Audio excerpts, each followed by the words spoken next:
Okay, guys, I'm gonna talk about the pyramid. Welcome to the pyramid. This is the third welcome video.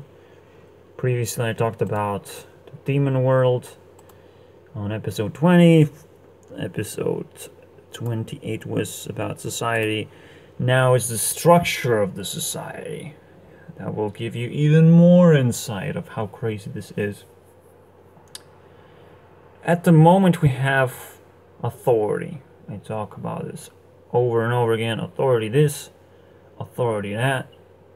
And, well, as we live in a pyramid, there's always going to be people above you that will present authority. And, very interesting how it actually works and how that authority doesn't want to give up their power when they don't actually deserve it, and how they give legacy to their own children, how school system just shoots people into this pyramid.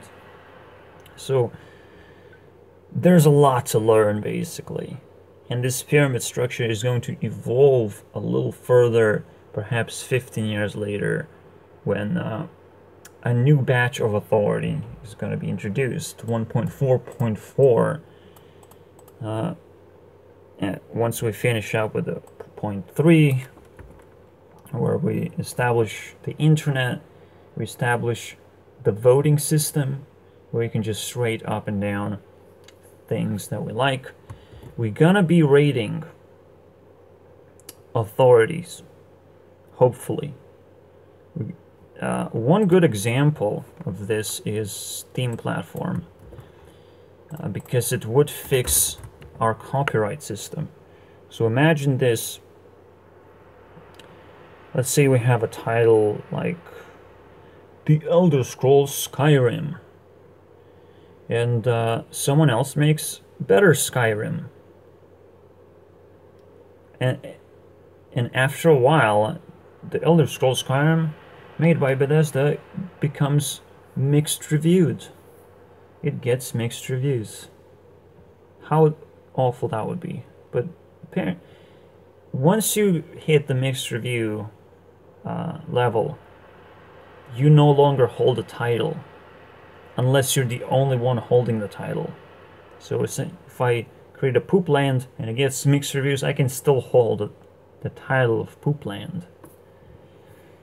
But if someone gets positive reviews and I have mixed reviews, they get to hold the title. Obviously, there has to be some kind of time period until you claim the title, but there has to be an automated system that makes you the owner of some kind of title, right? And everyone else has to credit you until you either change your name, change the concept of the game, or there's obviously other things, and you're gonna have to get away from mixed reviews because mostly they indicate either you're doing something wrong or you're kind of ripping off content. There's more to it than just changing the name. There's more like patent bullshit that can be done in terms of what kind of concepts people can use and how much credit they should give. But I think most of these systems, just like YouTube, is totally broken simply because people are supposed to vote for who gets to be successful, who gets to be copyright king, I guess, who gets to hold those copyrights and block everyone else's content, or rather take their credit, not block the content. Nobody should actually be capable of blocking content necessarily, even if someone is being critical. However, as I've said, criticism is sort of illegal, so there certainly is more to it, but I think, again, people have to vote instead of having this algorithmic system that does whatever it wants. We just basically feed AI whatever we feed computers into absolute randomness to spit out results, and then we like, oh, this ain't not working properly. How do we fix AI constantly? Well, you don't have to fix anything. Just ask people to do work for you. It's not hard work. We already like or dislike things anyways.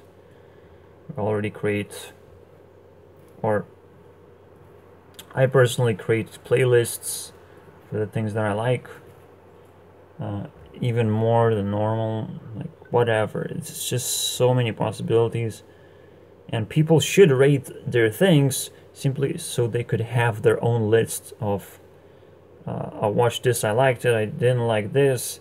You can rewatch it, re-rate it, have fun with that thing. So basically there's a lot of fun to be had. Why give it to some algorithm to do it for you? Like, what the fuck? Everything is about fun. Boredom is death. If you're bored, you are totally not living your life properly. And we shouldn't just give out the power to AI. This is the real fear behind the AI, to be honest. And the funny thing is like, it's the people that we should criticize and not AI.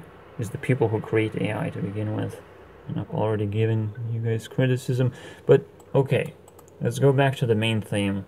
So yesterday I received the message, oh, go to work tomorrow. Thank you. We really need you. To go to work tomorrow for some reason, huh? And I didn't go. And I'm not sure how this conflict is going to play out, but it sort of reminded me of the situation where you get into conflict, the conflict just kind of grows out of control, and you get kicked out simply so they could prove their point.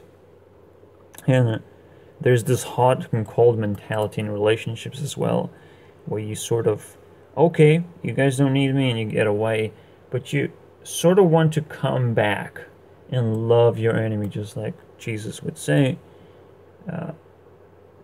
You come back to the pyramid structure that you got comfortable with. You know, you have authority figures that sort of know about you, you know about them, and it's a very valuable thing. So you can't really easily throw that away. That connection that you build up.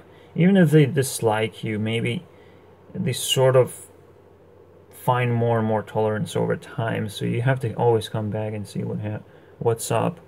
Especially, like, I've been thrown away from work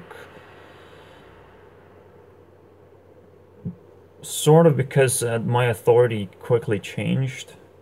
The authority above me quickly changed and no longer recognized me as a hard worker, I guess, because they didn't know about me and they just quickly gotten rid of me. And then I would get messages, oh, we need workers and shit.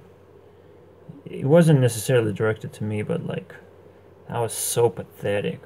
Like, the scarcity of workers is creeping in, and it's one of the best things to actually witness, because everyone is being shot into these, from education standpoint, everyone is trying to get a good career and get really high up on the pyramid, and there's a vicious fight in there as well.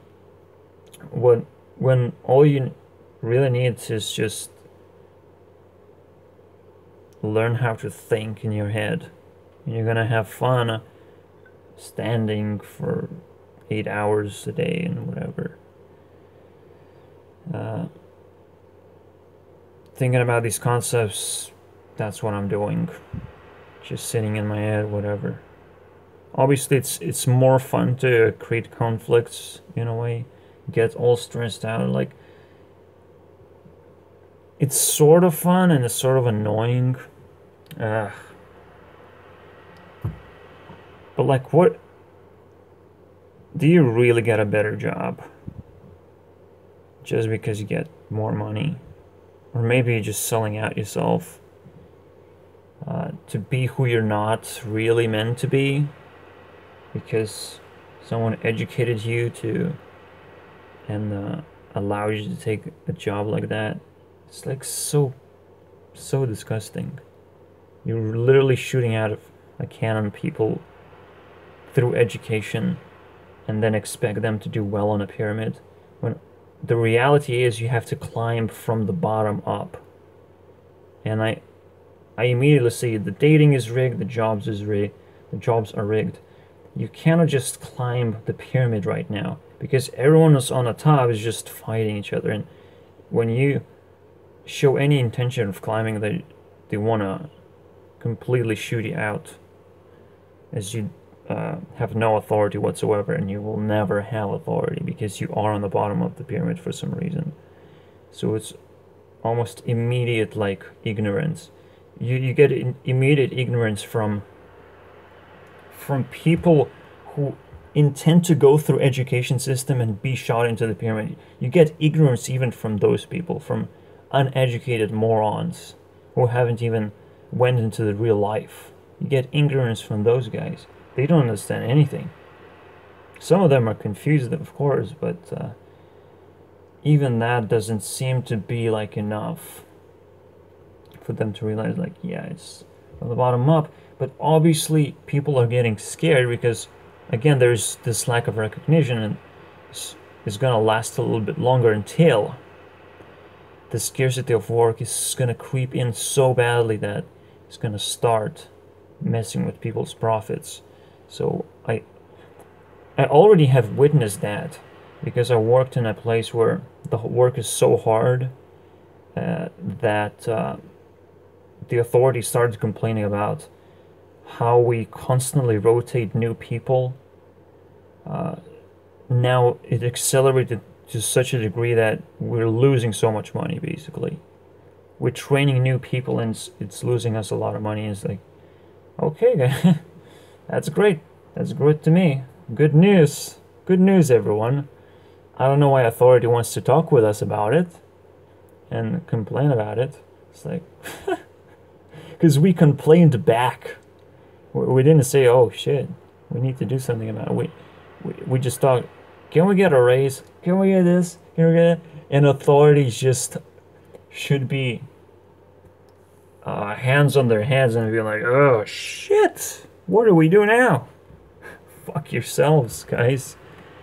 We are waiting until the pyramid becomes liquidated, basically, where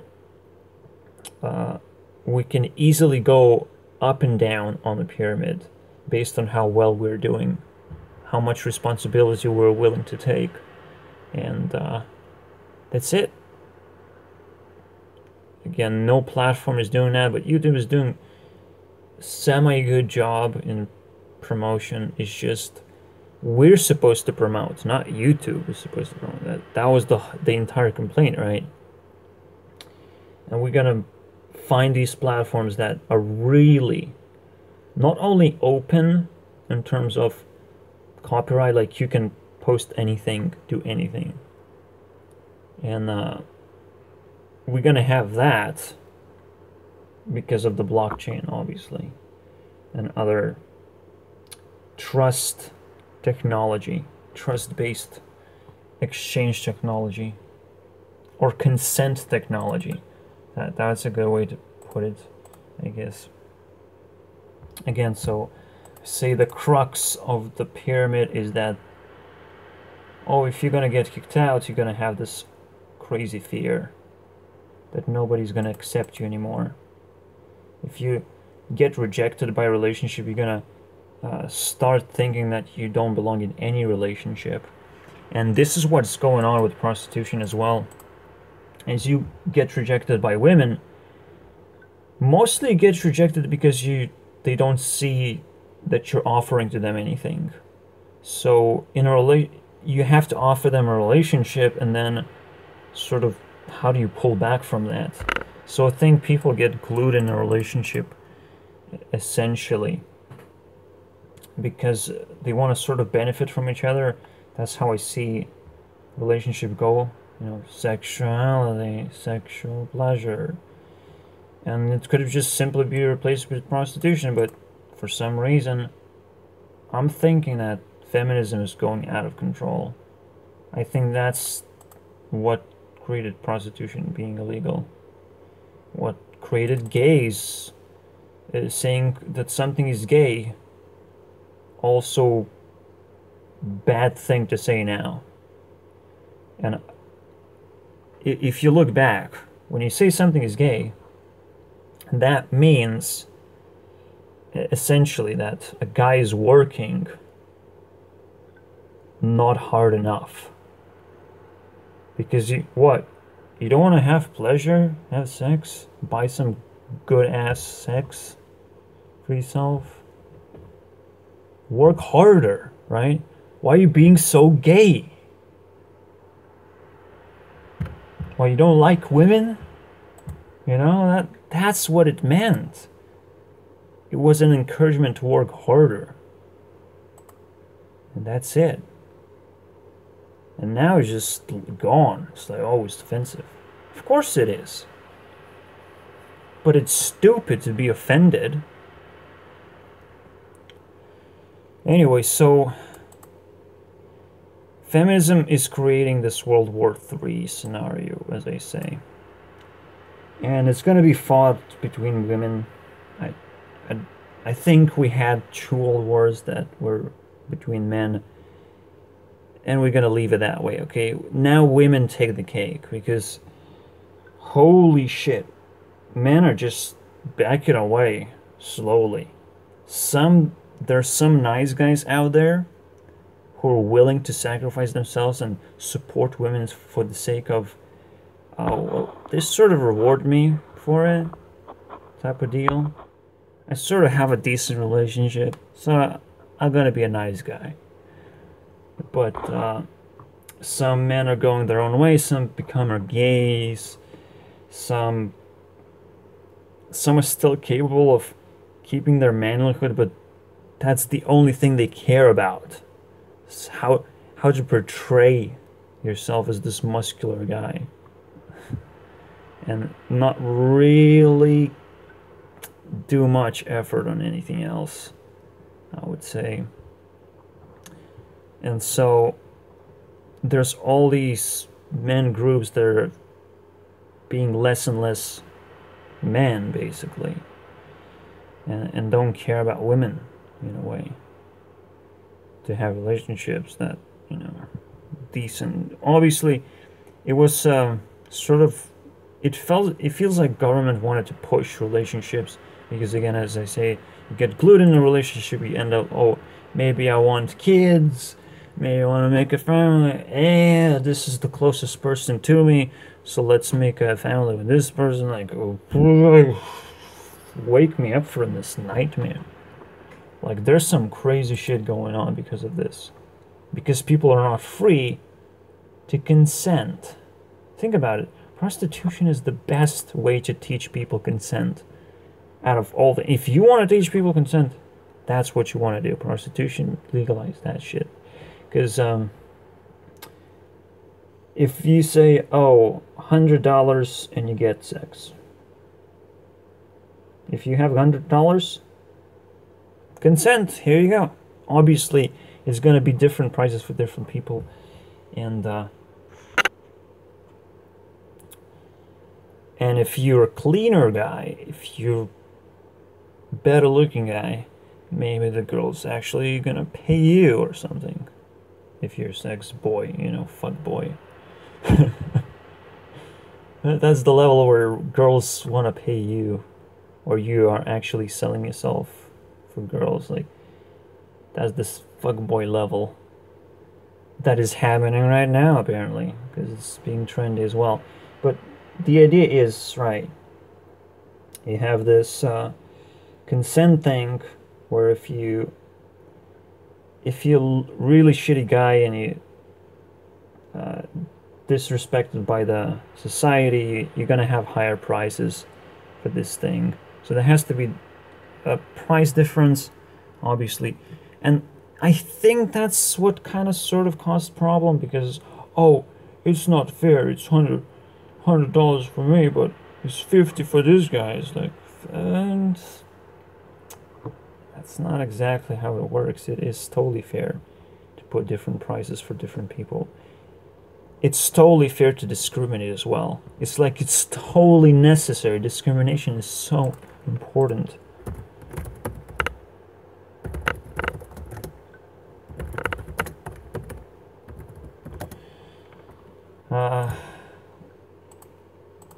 If you don't like Christians as a whole, for example, discriminate them. If you don't like gays as a whole, you can start discriminating them. But most of the time it's going to be on and off switch, right? That's how you filter things. If you don't like Islam, if you're critical of them and they are being pretty hostile to you, you're gonna turn off all Islam, unless some people prove themselves to be, you know, tolerable. You're gonna make a few exceptions, but otherwise, to make things simple, you have these on and off switches. Women don't understand simplicity in a way. That's another thing. Don't understand why simplicity is so important. It's just so disgusting what's going on. And again, I encourage them to fight each other because I'm backing away. I have plenty of porn to watch. Thank you guys for watching.